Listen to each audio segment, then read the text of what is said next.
A $20 tip won't pay off a $150,000 debt.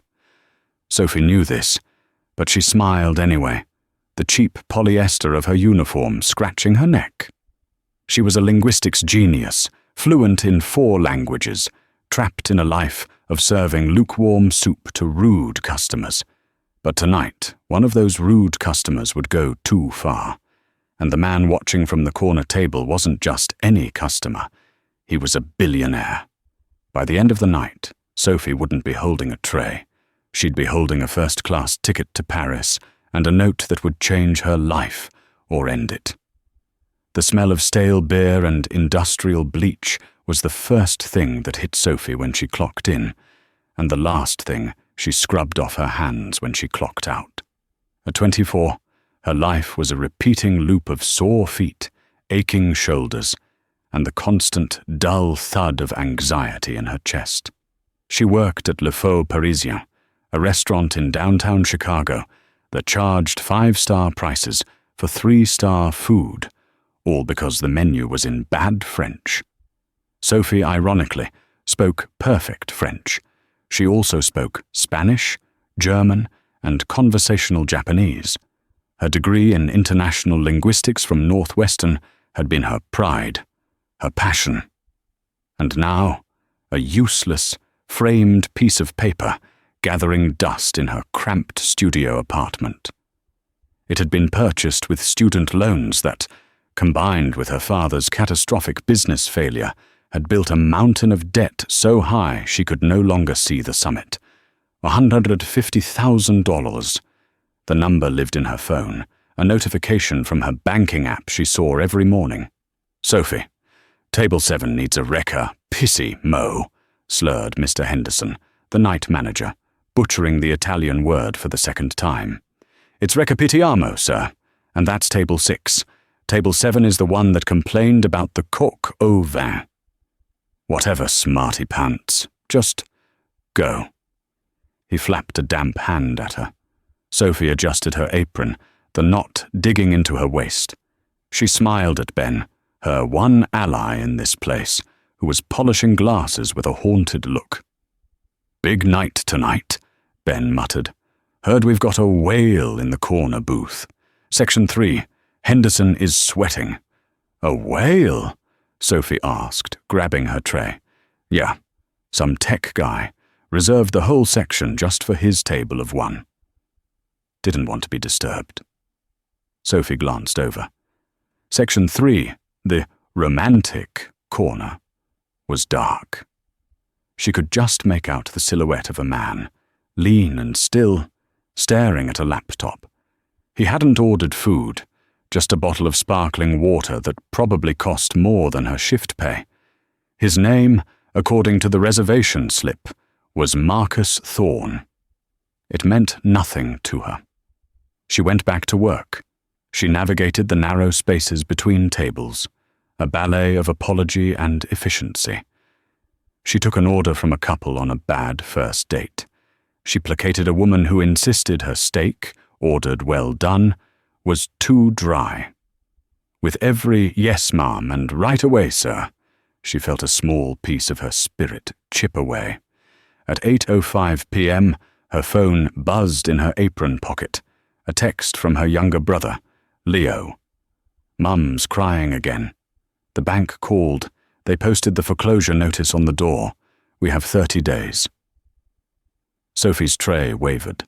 A water glass sloshed. She stumbled, catching herself on the back of a chair. "Watch it," a man snapped. "My apologies, sir." She ducked into the alcove by the kitchen, her heart hammering. 30 days. 30 days until her mother and brother were homeless. Her father, broken by his failure, was staying on a friend's couch. She was all they had. She typed, her thumbs shaking. "I'll handle it, Leo. Tell Mum I love her. I'll call after my shift. I'll handle it." The lie tasted like ash. She had $427 in her checking account. She pushed the swinging door into the kitchen, the blast of heat and shouting a welcome distraction from the cold panic rising in her throat. She had 4 hours left on her shift. 4 hours until she could go home, cry, and look at the classifieds for a third job. She picked up her tray. The wait felt different now. It felt final. The restaurant was hitting its chaotic peak. The whale in the corner, Marcus Thorne, hadn't moved. He'd been joined by no one, and his singular focus on his laptop was almost unnerving. The problem started at table 9, Ben's section. "I do not understand what is so difficult," a man's voice, sharp and accented, cut through the din. Sophie turned. A man in a tailored navy blue suit was on his feet, his face crimson. He was speaking rapid, agitated French. Ben, sweet, Midwestern Ben, who only spoke English, looked pale and cornered. "Sir, I'm not sure I understand. Our apologies. Can I get the manager?" Ben stammered. "The manager? Le gérant? You think I want to speak to another imbecile?"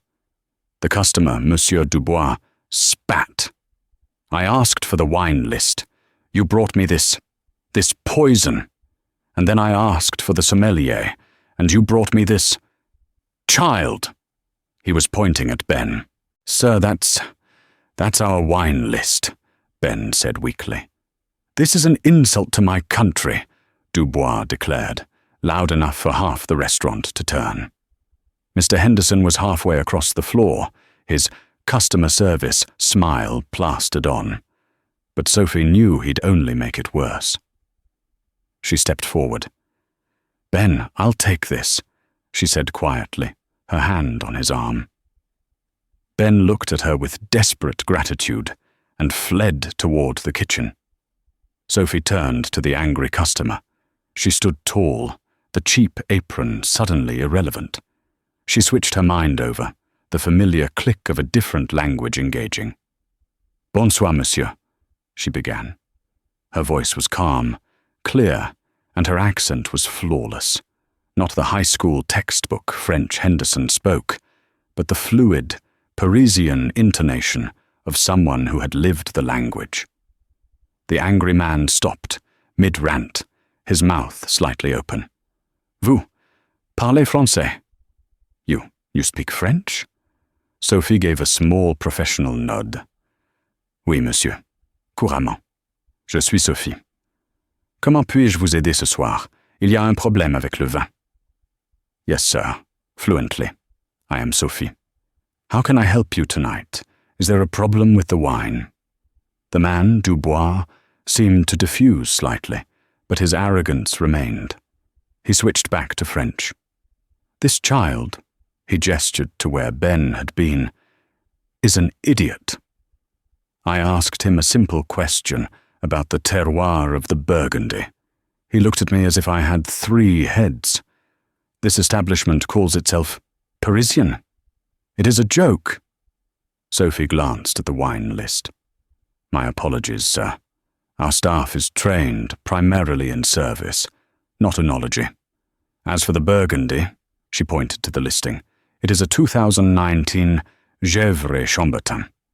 While the terroir is, of course, exceptional, I find this particular vintage a bit forward. It lacks the subtlety one might expect. It's bold, but not complex." Dubois stared at her. He hadn't expected a real critique. Sophie continued, pressing her advantage. "If I may be so bold, monsieur, perhaps you are not in the mood for a Burgundy tonight. Given that you ordered the duck confit, the earthy notes of a Gevrey Chambertin are a safe choice. But boring." She was walking a tightrope. "Boring?" He bristled. "Forgive me. Predictable. May I suggest something? We have a 2017 Chateau de Beaucastel, Chateau Neuf du Pape. It's a special import, not on the menu. It has the spice and dark fruit to complement the richness of the duck, but a backbone of acidity that will surprise you. It is a far more interesting choice." The man was silent for a long moment. He studied her. She didn't flinch. She'd spent her junior year in Lyon. She knew her wine.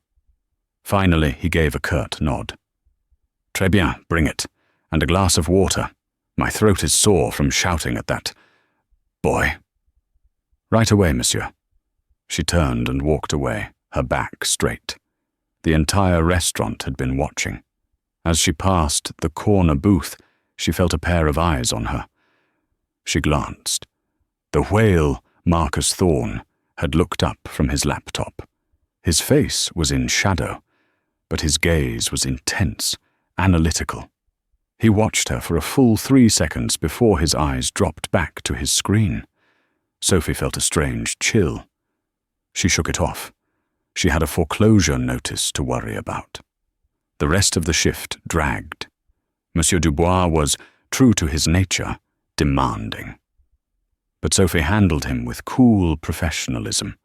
He didn't compliment the wine, she knew he wouldn't, but he finished the bottle. When it was time to clear his table, he was gone. He had paid in cash a preposterous amount that covered the expensive wine and a 100% tip. On the table, there was only an empty glass and a folded napkin. At 11:45 p.m., Sophie was wiping down her last table. The whale, Marcus Thorne, had left an hour ago as silently as he had arrived. His bill for 1 bottle of water had been paid with a black credit card that looked like it was forged from metal. "Good work with the Frenchman," Ben said, stacking chairs. "You saved me back there. Henderson would have fired me." "He just wanted to be heard," Sophie said, her shoulders aching. "And to feel superior, we gave him both." "You're too smart for this place, Soph." "Yeah, well," she said, untying her apron. "Smart doesn't pay the bills." She clocked out. The smell of the bleach on her hands followed her as she walked into the empty employee locker room. She pulled out her phone. 17 missed calls from her mother. She couldn't face it. Not yet. She grabbed her thin coat and her backpack, ready for the 45-minute bus ride home. As she was zipping her bag, something fell out of her apron pocket. She must have swiped it off Dubois' table with the tip. It wasn't a napkin. It was an envelope. It was black, impossibly heavy, and made of a thick, textured cardstock that felt like money. There was no name on it. She frowned. This wasn't from Dubois. This was from the other table, the corner booth. She opened the flap. Inside were 2 items. The first was a single-fold plane ticket. Her breath caught. It wasn't a printout from a website. It was a formal ticket, issued by a private charter. Chicago Midway, not O'Hare. Le Bourget, not Charles de Gaulle. Private jet terminals. Her hands were shaking. This was a joke, a very cruel, very expensive joke. Then she saw the note. It was on the same heavy cardstock, with a single embossed T at the top. The handwriting was sharp, precise, and written in black ink. "Miss Larson, your assessment of the Gevrey-Chambertin was correct. It is bold, but not complex. Your talent is wasted. I have a problem in Paris. It requires subtlety, intelligence, and the ability to see what isn't said. It requires a person who is bold, but also complex. A car will be at your apartment at 1:30 a.m. Be ready. If you are not, I will have my answer. Monsieur Thorne."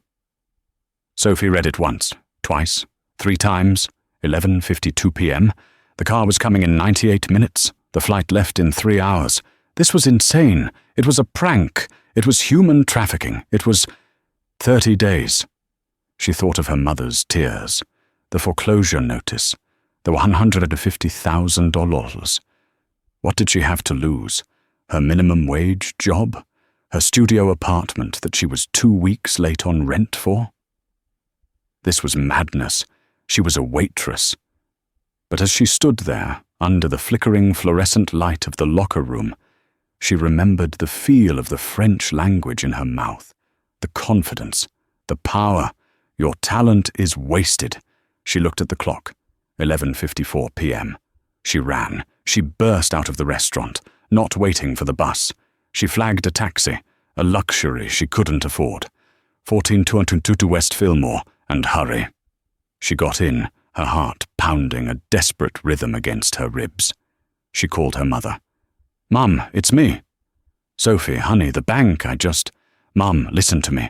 I have to go away for a few days. A job opportunity. It's in Paris." "Paris? What are you talking about?" "I can't explain. But don't worry. Stop worrying. I'm going to handle this. I promise." She hung up, her words echoing in the cab. "I'm going to handle this." She had no idea if she was running toward her salvation or her ruin. The taxi screeched to a halt in front of her building at 1:18 a.m. A black Mercedes-Benz S-Class was already idling at the curb. It was so clean, it looked like it had absorbed the light from the street lamp. A man in a dark suit stepped out of the driver's side as Sophie fumbled with her keys. He didn't look like a bodyguard. He looked like an accountant, which was somehow more intimidating. "Miss Larson?" he asked. His voice was neutral. "Yes? We are on a schedule." He opened the rear door. I have to pack." "That won't be necessary. Everything you require will be provided. Your passport, please." She blinked. "How do you—" "Your wallet. It's in the outside pocket of your backpack." Her blood ran cold. She checked. He was right. She'd put it there after paying the cab. But how did he know? "Mr. Thorne is a man who values observation," the driver said, as if reading her mind. "He noted it when you were at the hostess stand. Passport." Numbly, she handed it to him. He glanced at it, nodded, and handed it back. "Please." She got in the car. The door closed with a silent, heavy thunk. The apartment she was about to be evicted from disappeared behind her. They drove not to Midway's main terminal, but to a separate, unmarked service road leading to the private hangars. The driver didn't speak. Sophie's mind was racing. This is how a thriller movie starts. The girl disappears. No one ever finds her. But the thought of the foreclosure notice was more terrifying than the stranger in the driver's seat. The car rolled to a stop on the tarmac, directly at the base of a staircase. The jet was not a jet. It was a gleaming white spear, a Gulfstream G650, sleek and predatory in the night. The engines were already humming. "Welcome aboard, Miss Larson," a flight attendant said, appearing at the top of the stairs. She was older, with a kind, professional smile. Sophie walked up the stairs. The interior was not the gaudy gold and leopard print she'd imagined. It was understated, all cream leather and dark, polished wood. It smelled like new money and sandalwood, and it was empty, except for her. "Please make yourself comfortable," the attendant said. "Mr. Thorne apologizes. He had to take a separate flight to Geneva. He will meet you in Paris. Can I get you anything? Champagne? A meal?" Just water, please." "Of course." The plane door closed. Sophie sank into a seat that felt more like a throne. She buckled the leather-bound seatbelt. There was no safety demonstration. There was a low, powerful whine, and the plane began to move. Within 5 minutes, they were airborne, a silent, vertical ascent that pressed her back into the seat. Chicago, the city that had been her prison, glittered below her like a carpet of spilled jewels. Then it was gone. The flight attendant brought the water. It was in a crystal glass. "There is a stateroom in the back, Miss Larson, if you'd like to sleep. There is also a change of clothes for your arrival, and Mr. Thorne left this for you." She handed Sophie a slim, silver tablet. Sophie pressed the screen. It lit up with a single folder. The folder was locked. A prompt appeared. "What is the safe but boring choice?" Sophie stared at it. A test. She typed, "Gevrey Chambertin." The tablet unlocked. The folder contained a single file, a dossier. It wasn't about a person. It was about a company. Delacroix.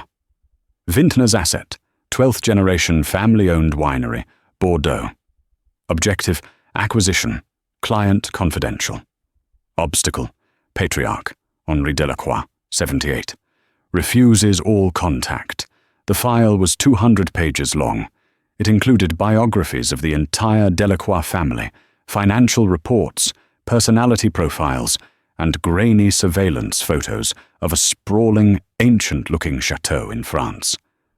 Sophie looked up from the screen, the crystal glass cold in her hand, the hum of the engines a new, terrifying reality. She wasn't being hired as a translator. She was being hired as a weapon. Sophie didn't sleep. She read. She read every page of the dossier, her linguistic brain parsing not just the words, but the subtext. She absorbed the family tree, the rivalries, the debts, the secrets. The patriarch, Henri, was an old-world traditionalist. The eldest son, Luc, was a gambler. The daughter, Isabelle, was married to a rival vineyard owner. The financial reports showed a company slowly bleeding money, propped up only by its name. When the Gulf Stream descended through the clouds, Sophie felt like she knew this family intimately. Le Bourget Airport was a world away from Midway. There was no terminal. The jet simply parked, and a black Bentley rolled up to the stairs. The driver, a man named Pierre, was stoic and silent. "Welcome to Paris, Miss Larson." The drive was a blur of manicured highways and stone buildings. They didn't go to a hotel. They drove straight into the heart of the city, to the 8th arrondissement. The car pulled into a private, gated courtyard of a building that looked more like a palace than an office.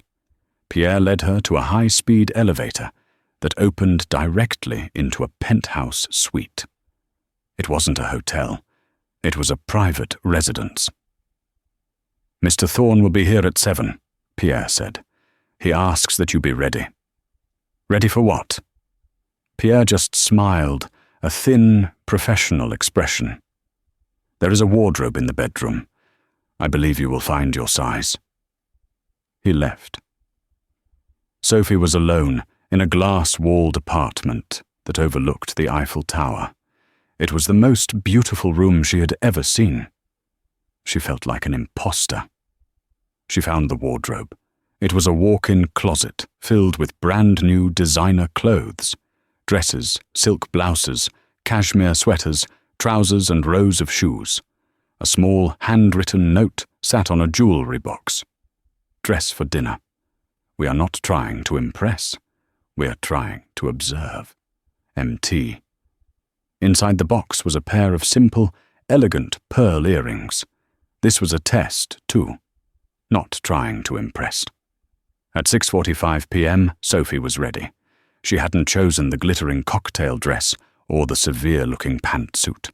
She chose a simple, navy blue sheath dress by a designer she recognized as Chanel. It was modest, powerful, and understated. She wore the pearls. She put her hair up in a simple twist. She looked like someone who belonged. At 7 p.m. on the dot, she heard a key in the lock. Marcus Thorne stepped in. He was not what she expected. In the restaurant, he had been a shadow. Here, he was vivid. He was younger than she'd thought, maybe mid-30s. He wasn't classically handsome, but his features were sharp, intelligent. He wore a simple, perfectly cut suit, but no tie. His eyes, a deep, piercing grey, landed on her. He assessed her, from her shoes to her hair, in a single, comprehensive glance. "Good choice," he said, his voice a low baritone. "The dress is Chanel. The earrings are Mikimoto. You wear them, they don't wear you. That's rare." "You have a problem in Paris, Mr. Thorne," Sophie said, her voice steadier than she felt. He almost smiled. "I do, Miss Larson, and I believe you are the solution. Come, we're late." "Where are we going?" she asked, grabbing a clutch left for her. "To dinner, at L'Ambroisie." Sophie's stomach dropped. L'Ambroisie, one of the most exclusive 3 Michelin star restaurants in the world. But the dossier, the Delacroix family, is irrelevant for tonight, Marcus said, holding the door. Tonight, you are the dossier. I'm reading the first page. The drive was short. The restaurant was quiet, opulent. The maître d' led them to a discreet table.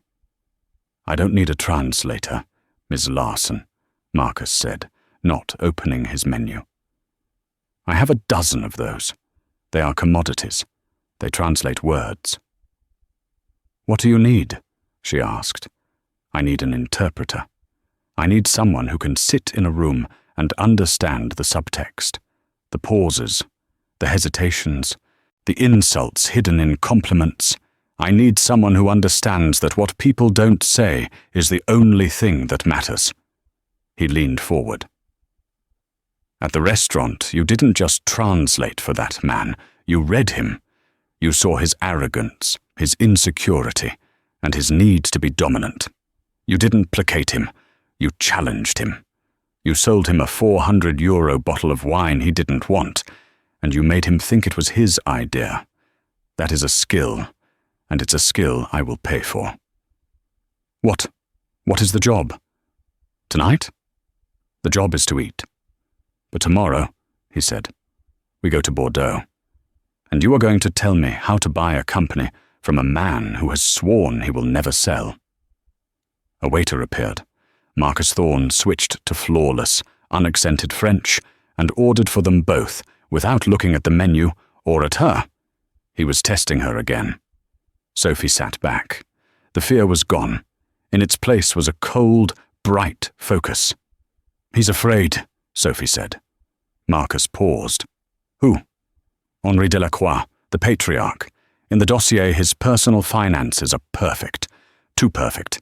He hasn't taken a salary in 3 years. His son, Luc, has a gambling problem, noted in the file. But the debts are small. Too small. I think the son is embezzling, and the father is covering it up. He's not refusing to sell because of pride. He's refusing to sell because an audit would expose his son and ruin the family name. Marcus Thorne stopped. He put his water glass down. He stared at her, and for the first time his analytical gaze was replaced by genuine, unadulterated surprise. He smiled, a real, slow smile. Tomorrow, he said, is going to be very interesting. The next morning, there was no jet. A helicopter, a sleek black Augusta, was waiting for them on the roof of the building. The flight to Bordeaux was 2 hours, soaring over the patchwork of ancient, fog-shrouded vineyards. You're not a tech billionaire, Sophie said over the headset, watching the Garonne River snake below. No, Marcus replied, his eyes on the landscape. I'm not. Tech is just a label the press uses. I'm in the solutions business. I buy what's not for sale. I fix what's broken. And Delacroix Vintners is broken? It's dying, he said, and Henri knows it. My client wants to preserve the name, the land. They are willing to pay triple the market value, but Henri refuses to even meet. Our letters, our offers, all returned, unopened. So we're just showing up? Sophie asked, her stomach tightening. We are, Marcus said. I've sent him one final letter, not a business proposal, a personal one. I told him I was an admirer of his 1982 vintage and that I would be in the area with my associate, an expert in 18th century French literature, which, according to the dossier, is his passion. I'm not an expert in 18th century literature. You're a linguist. You're a fast learner, Marcus said as the helicopter began its descent. You'll be fine. The Chateau Delacroix was staggering. It wasn't just a house. It was a fortress of pale stone and blue slate roofs, surrounded by acres of grapevines. They were not met with a welcome. A grim-faced man, the son, Luc, whom Sophie recognized from the dossier, was waiting for them on the gravel drive. He was handsome in a weak, dissipated way. "Monsieur Thorne," he said in heavily accented English, "you are trespassing." "Monsieur Delacroix," Marcus said, stepping from the helicopter, his voice polite but firm. "I believe your father is expecting us." "My father sees no one, especially not American corporate raiders." "I'm not a raider, Luke. I'm a preservationist." "Save your lies." Just then, an old man's voice, like gravel and wine, boomed from the doorway. "Assez, Luke. Laissez-les parler." "Enough, Luke. Let them speak." Henri Delacroix emerged. He was tall, thin as a rail, with a shock of white hair and eyes that had seen too much. He leaned on a cane, but he looked anything but weak.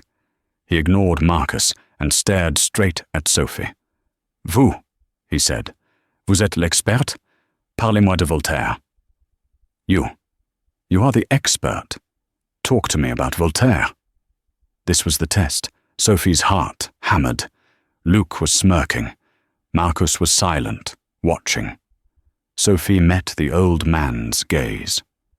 "Le Candide de Voltaire," Sophie said, her voice clear in the courtyard. "Il nous apprend que tout est pour le mieux dans le meilleur des mondes possibles, mais que nous devons quand même cultiver notre jardin." Voltaire's Candide.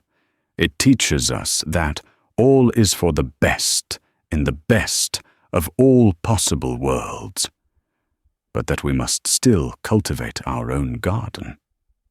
She took a step forward.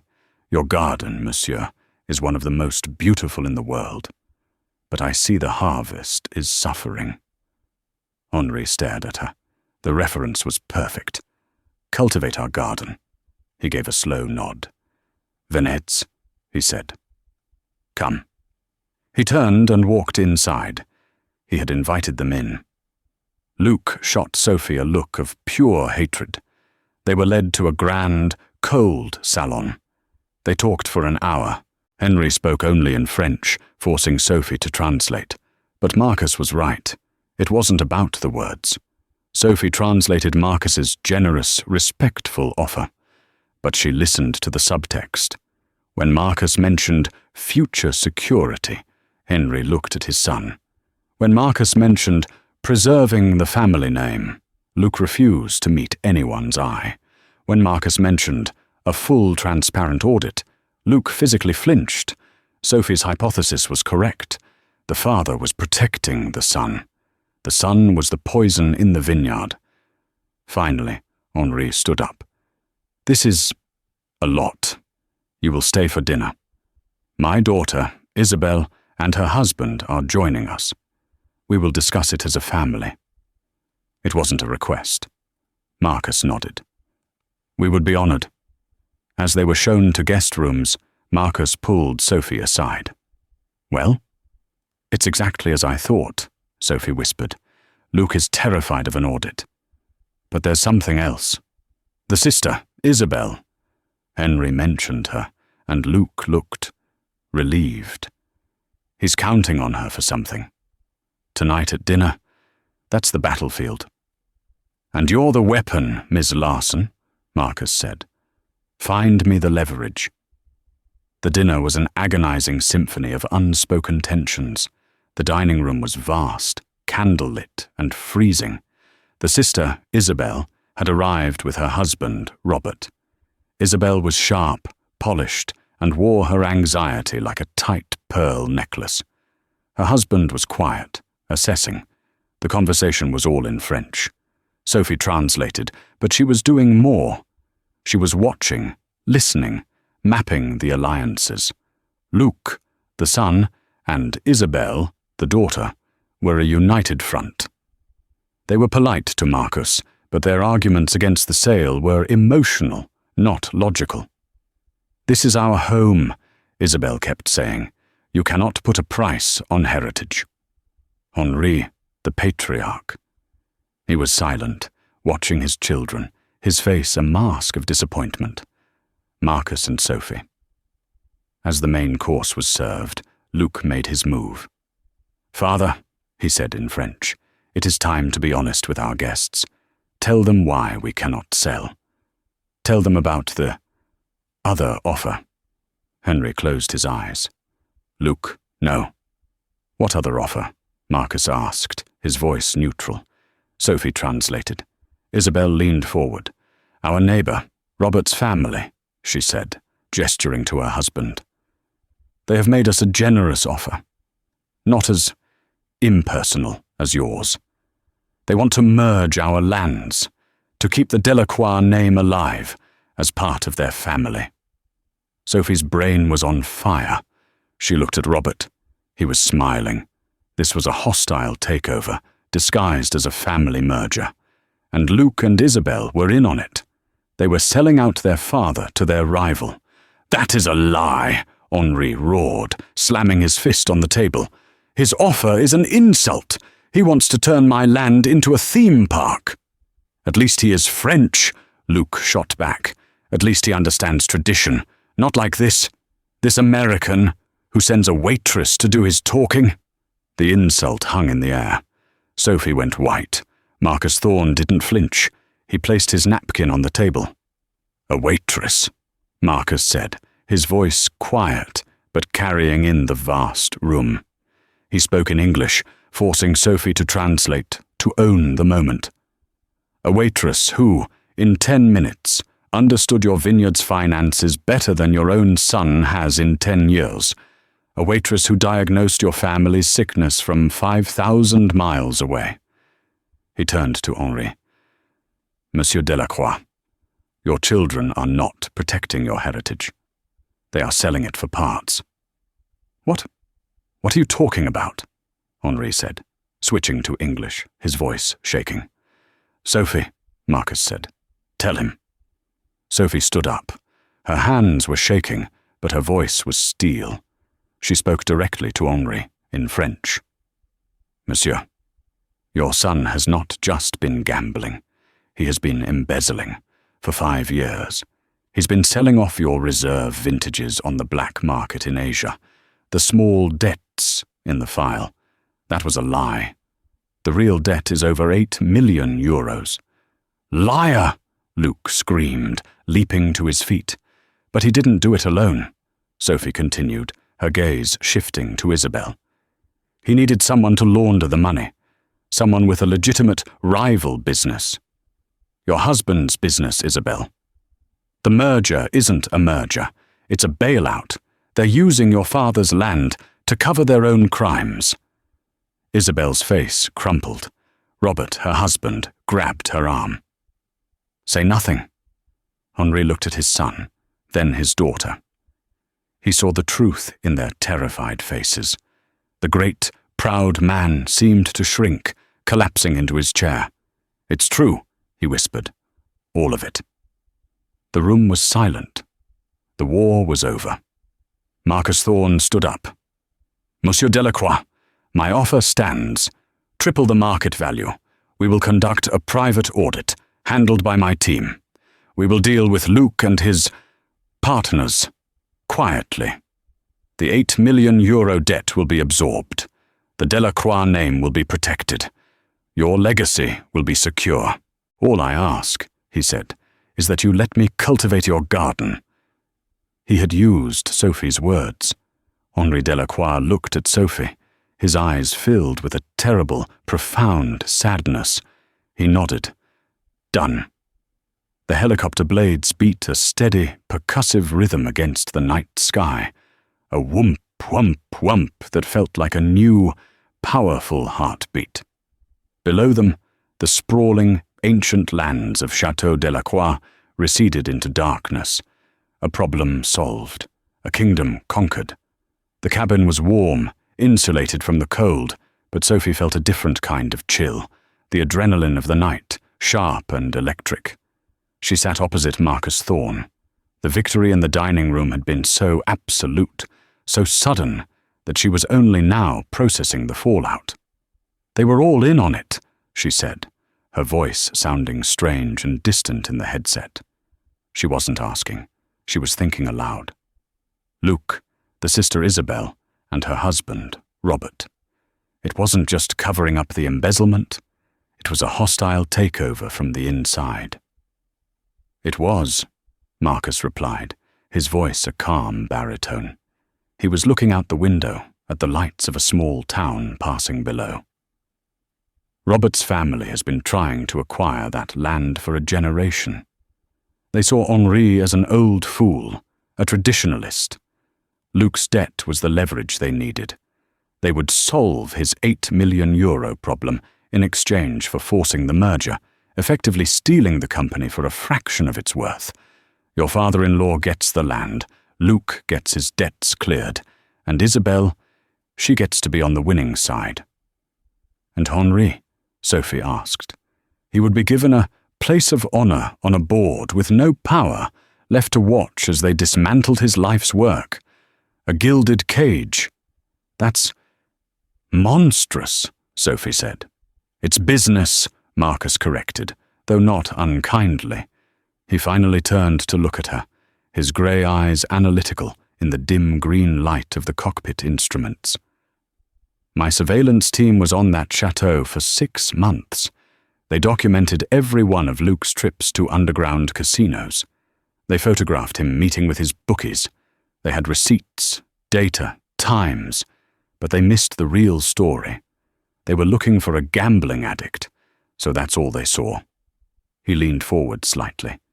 "You were there for 3 hours. How did you see it? And not just guess, Sophie. I want to know how you knew." This was a new test, a debrief. Sophie took a breath, marshalling her thoughts. The waitress in her, the one who apologized for existing, was gone. The interpreter was in control. "It was the shape of the missing information," she explained, the words coming easily now. "Your dossier was perfect. Too perfect. The file on Luke's debts was meticulous, but it was also thin. It felt managed, curated. When someone is hiding a small, messy sin, their finances are chaotic. But when they're hiding a life-ruining, catastrophic one, they become artists of deception. His file was a work of art. It was designed to look like a simple, containable problem. But the black market connection," Marcus pressed. "The numbers didn't add up," Sophie said. "A gambling debt, even a bad one, wouldn't require a rival to step in. He could have just sold more wine. But if he was already selling the wine, the high-value reserve vintages, off the books, then he had no legitimate way to generate cash. The company was being hollowed out from the inside. He wasn't just borrowing from the company. He was stealing its most valuable, untraceable assets." She paused, remembering the dinner. And Isabel. She wasn't fighting for her home. She was fighting for her husband. When Luke brought up the other offer, she didn't look surprised or angry. She looked relieved. It wasn't a new idea. It was the signal. The plan was in motion. She was a terrible liar. Marcus was silent for a full minute, simply watching her. The sound of the rotor blades was the only thing in the cabin. "My team of ex-Mossad and Kroll analysts," he said finally, "missed all of it. They gave me data. You gave me the motive. You gave me the story. And the story is the only thing that's ever worth anything." They flew in silence for a time. The lights of Paris began to emerge on the horizon, a golden smear of light. It was the most beautiful thing Sophie had ever seen. It looked like a promise. The helicopter descended, not to an airport, but to the roof of the same building she had left that morning. As they touched down, the glass penthouse apartment below them glowed like a beacon. The driver, Pierre, was waiting, as impassive as ever. "A good trip, Mr. Thorne. Ms. Larson?" "Beyond expectations, Pierre," Marcus said, stepping out. He helped Sophie down. "Have the car ready. Ms. Larson and I will be down in a moment." "Mr. Thorne," Pierre said, "the car is ready. But there is a flight plan to file. Will Ms. Larson be returning to Chicago tonight?" The question hung in the air, a cold, sudden shock. Chicago. The word felt alien. It meant stale beer, sore feet, and the crushing weight of $150,000 debt. Sophie looked at Marcus. The entire night, the victory, the analysis, the adrenaline, all of it funneled into this one, terrifying moment. What was this? Was she just a tool to be used and sent back? "I'll let you know, Pierre," Marcus said, his face unreadable. He gestured for Sophie to precede him into the private elevator. The doors opened directly into the penthouse. The view of the Eiffel Tower, glittering with its midnight light show, was staggering. It looked fake. "So," Sophie said, her voice shaking despite her best efforts. She stood in the middle of the vast room, her thin restaurant-issue shoes looking absurd on the priceless Persian rug. "That's it then. I did the job. You have your vineyard. What happens to me now?" She hated how small her voice sounded. "Is that it? Am I done? Do I go back to Le Faux Parisien? Because I don't think I can, after this." Marcus walked past her, toward the floor-to-ceiling windows. He looked out at the city. "Do you want to go back, Sophie?" he asked quietly. "No," she whispered. I want what happened tonight. I want to use my mind. I want to solve the puzzle. I want to not be afraid, for one damn day, that a medical bill or a late payment will destroy my family." It was a raw, honest, and terrified confession. "Good," Marcus said. He turned from the window. "Because your job here isn't done. In fact, it hasn't even started." Sophie frowned. I don't understand." "The Delacroix acquisition," Marcus said, "was real. My client is thrilled. You've made me look very, very good. But for me, it was secondary. Secondary to what? To you, Miss Larson." He walked to the sleek, modern bar and poured 2 glasses of what looked like whiskey. He handed one to her. She took it, her hand numb. "The problem in Paris wasn't the Delacroix vineyard," he said. "The problem was you. Or, more accurately, the problem was finding you." He saw the utter confusion on her face and almost smiled. "Let me tell you about a man you met at Le Faux Parisien, a French customer. Very rude. Complained about the wine. Monsieur Dubois." "What about him?" "His name is Arthur Breton. He's not an irate tourist." Marcus pulled up his tablet, the same one he'd given her on the plane. He tapped the screen and a file opened. A picture of Dubois appeared, but this time he was in tactical gear, his face hard and professional. Former DGSE, French Intelligence, Directorate General for External Security. Current role: Thorn Strategies, Head of European Security and Asset Vetting. "Arthur," Marcus continued, "is a very, very good actor. He's also an expert in psychological interrogation. That night, he was on a specific mission. I had a theory that the best untapped talent isn't in business schools. It's in high-pressure, low-reward service jobs. People who handle stress, complex social dynamics, and impossible demands for almost no money. People like you." Sophie felt the floor tilt. You planned that?" "He was a test." "He was the first test," Marcus corrected. "He visited 3 restaurants on my short list that night. At the first 2, the managers comped his meal and threatened to call the police. The waiter at the 3rd, a young man, had a full-blown panic attack and quit on the spot. Arthur was convincing. And then he came to your section." He looked at her, a new respect in his eyes. "You didn't cry. You didn't fetch the manager. You didn't freeze. You met his aggression with expertise.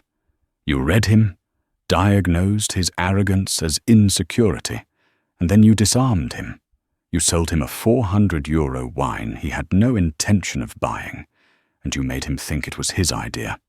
Arthur's report," he smiled, "was glowing. His exact words were, "She has a spine of tungsten." "So, the note," Sophie whispered, her mind racing back. The note was the second test. Instinct. Would you recognize a real opportunity, a needle in a haystack of madness, or would you dismiss it as a prank? The jet ticket. That was the third and most important test. Courage. Would you actually get on the plane? Would you bet on yourself, with no information, knowing it could be a trap, or the one chance you'd ever get? Most people would be afraid. They'd go home. You ran. "You staged this," Sophie said, the sheer scale of it dawning on her. "This entire, elaborate, multi-million-dollar theatrical production. The man in the restaurant, the private jet, the chateau, all for me." "All to find you," he confirmed. "I run a company called Thorn Strategies. We are discreet. We solve impossible problems for the world's most powerful people. We don't just need lawyers and bankers. I have hundreds of those. They're commodities. I need interpreters. People who can read the subtext. And you, Miss Larson, are the best I've ever seen." He set his glass down. "I am expanding my Paris office. It has been underperforming, run by men who see data but miss the story. I'm offering you a job, Sophie." A job? As what?" "Director of Special Projects. You won't be writing press releases. You will be in the helicopter with me. You will be in the boardrooms before the lawyers get there. You will be my subtext interpreter. Your job is to sit in the room and tell me what everyone is really saying. Your job," he said, "is to be the weapon." It was too much. Her head was spinning. The adrenaline was fading, and the reality of her old life came crashing back. I can't. My family, my brother, my mum. There's a debt, a foreclosure. I can't just move to Paris." "The debt," Marcus said, his voice flat. $150,000. Student loans and a failed business loan taken out by your father." Sophie recoiled. How did you? "I told you, Sophie. My team is meticulous. I don't just buy companies. I buy talent. And I don't like my talent to be distracted." He picked up his tablet again. He tapped the screen and turned it to face her. It wasn't a dossier. It was a bank transaction confirmation. Thorn Strategies Holding, Geneva. Chicago Metro Credit Union, Act 40582. $150,000 USD loan payoff in full, S. Larson, L. Larson. Processed. 11:58 p.m. Sete. Sophie stared at the screen. The numbers, the words. Payoff in full. She didn't just cry. A sob, a raw, ragged sound, tore itself from her throat. Her knees gave out. She sank onto the edge of the plush sofa, the crystal glass falling from her limp hand onto the carpet. It didn't break. The weight, the crushing, suffocating, 5-year weight that had dictated every decision of her life. The double shifts, the missed meals, the cheap polyester uniform, the shame, the fear. It was gone. In an instant. With a keystroke. She buried her face in her hands and wept. Not with sadness, but with a profound, terrifying relief that was so total it was painful. She was free. Marcus didn't touch her. He didn't say, there. He walked back to the window, giving her the dignity of the moment, the privacy to let her old life die. It took several minutes. The sobs subsided, replaced by shuddering breaths. She wiped her face, her hands still shaking. She was a mess. She was in a stranger's penthouse, her eyes red, her cheap clothes wrinkled, and she had never, in her entire life, felt so powerful. She stood up. Her back was straight. The waitress was gone. "Okay," she said. Her voice was thick, but it didn't waver. Marcus turned, an eyebrow raised. "Okay. The starting salary," she said. You haven't mentioned it." Marcus smiled, a real, genuine smile. 500,000 euros a year, plus performance bonuses, a full relocation package, and an apartment of your choosing. This one, if you like it. Sophie nodded, processing the number. It felt as abstract as the $150,000 had. "Good," she said, "because we have work to do." "We do?" "Yes." "Your team," she said, walking over to the dossier on the table, "was sloppy. You said it yourself. They missed the black market connection. They missed the family conspiracy. They were just looking for data. They had no intuition. If I'm going to run special projects, I'm restructuring the entire intelligence-gathering protocol. I need to re-interview your analysts. We're going to build a new team. One that looks for motives, not just facts." She picked up the dossier and tapped the cover. "And this typeface, it's Garamond. It's predictable. Boring even. We're changing it." There was a long, stunned silence. Then, Marcus Thorne, the man who moved markets and bought what wasn't for sale, threw his head back and let out a short, sharp laugh of pure delight. "Pierre," he called out, his voice booming, "cancel that flight plan and break out the 1990 Dom Perignon. We have a new director." He turned back to Sophie, his eyes alight with a dangerous, exciting energy. He held out his hand. "Welcome to the team, Ms. Larson." Sophie looked at his outstretched hand. "One more thing," she said. "Anything." "My title. Director of Special Projects is vague. It's bureaucratic. My title is Director of Subtext and Strategy." Marcus smiled, his hand still in the air. "Done." This time she shook his hand. Her grip was firm. The deal was done. And as the Eiffel Tower's lights went dark for the night, Sophie Larson's new life was just beginning. And just like that, Sophie's life changed. Not with a lottery ticket, but with a note. She traded her apron for a corner office overlooking the Seine. She didn't just pay off her family's debt. She gave them a new life. And Marcus Thorne? He got more than an employee. He found the one person who could truly challenge him. This story teaches us that talent is everywhere, but opportunity is not. It reminds us that the smartest person in the room might just be the one pouring your water. They aren't just waiting for a tip. They're waiting for a chance. And when that chance comes, whether it's a note, a ticket, or a difficult customer, you have to be brave enough to read the subtext. What did you think of Sophie's journey? Do you think she made the right choice by getting on that plane? Let me know your thoughts in the comments below.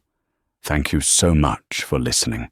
If you loved this story, please hit that like button, share it with a friend who needs a reminder of their own worth, and be sure to subscribe to the channel for more incredible stories every week. We've got plenty more where this came true. Thanks for watching, and we'll see you in the next one.